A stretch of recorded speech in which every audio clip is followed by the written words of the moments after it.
Elliot, and today we're going to be talking about gamification. It's a buzzword you have likely heard. And no, it doesn't mean video games. It means making whatever it is you do a game. You know this feeling, even if you don't realize it. It's so widespread now that a scary proportion of people can't date without it being a game. You know, swipe right, swipe left. Well, it's more profound than simply being something we experience when we date on our phones.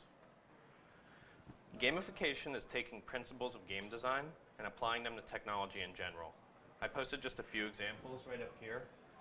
Starting from left, we have good old Reddit. If you guys don't know, Hero of War, he's the top GIF maker on the internet right now. He has admitted in multiple posts he did it for karma. Has the gamification of wanting people to approve of what you do. Facebook does this, Instagram does this. I don't know if you like it, but I like the GIFs he makes. Next is a very smart gentleman on Twitter, it looks like. 245 followers. Why are we interested in how many people follow him? Because it's a comparison against our own followers. It begs us to try to get more followers.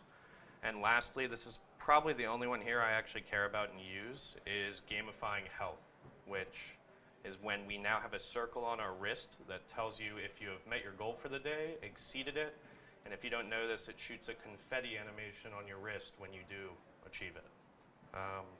Can you think of some local examples of gamification? Trip planners design contest, extra credit on tests, stackathon awards, even Full Stack uses these. Soon enough, there will probably be scores on your workshops for completing the extra credits. This isn't a bad thing, though. In the context of education, gamification is a way to get you to pursue loftier goals.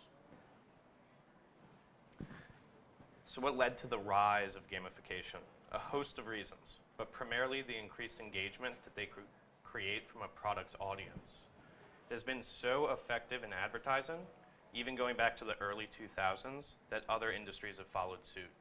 You remember those semi-awful flash banners with half-nude orc women inviting you to their world to level up? I do. Now schools and businesses want in. This is surely applicable outside of simply software apps. Sticker boards for children completing chores, apps that reward you for visiting your doctor, scheduling apps that reward you for being on time, and businesses now use gamification for in-house contests for new ideas.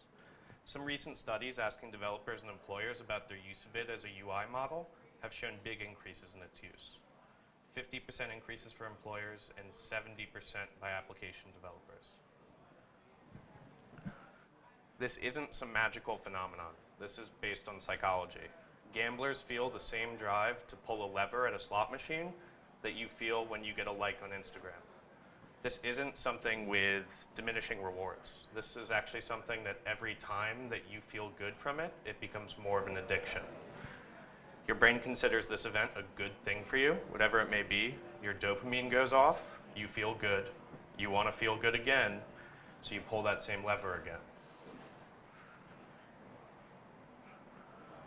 So where is it going? What's next? Well, a lot of new technology is furthering the ability of gamification to proliferate in your life. Imagine your fridge gamifying you not letting food rot and posting this to your social media if you do let your food rot in your fridge. Or a microwave gamifying not leaving things in it or letting them get too hot. Toasters that text you if you burnt the bread. Or losing points when you don't make your bed. Seems silly, right? But you think you might make your bed more if the scores were public? Well, of course, these are some more comedic uses. There are more serious ones. In the hopefully distant future where kids do assignments in VR for science labs instead of having to build them at lower income schools. Or when doctors are scored for their precision during surgery by wearing Google AR. The increased availability of internet access and mobile devices powerful enough to access all of this internationally will further these concepts to an even bigger international base. Big data and its use of analyzing data will also make the information this generates more pertinent to advertisers and thus bring money to this realm. I know, we're all developers, not so happy talking about the dangers of a good UI model. After all, weren't you sold by the text-in toaster? Trademark, by the way. It is great as a developer. but you do deserve fair warning as a user. Be cognizant of when you actually enjoy something or if it's actually useful. And when you are just addicted to winning at something that was never intended to be a game. One might know someone obsessed with karma or have a sister or brother who thinks Instagram is their life. Don't be that person unless it is your career. So in conclusion, this is an incredibly powerful UI model that you see on almost any major app these days.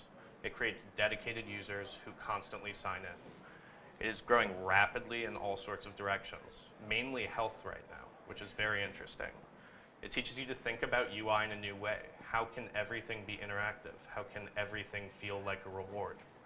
New technologies are furthering its use to be available. I mean, 5 years ago, front-end frameworks to make graphical transitions this easy were not there. Slide and swipe interfaces are much more prolific now. Be aware if you're one of these people. I've definitely been too into Reddit. I have a sister who I didn't even know these were real, apps that track who looks at your Instagram and tells you when people unlike and you get notifications. It's a whole world out there. And no, this is not just for gamers. This is for anyone who wants to know about user interfaces. Thank you. That's my talk.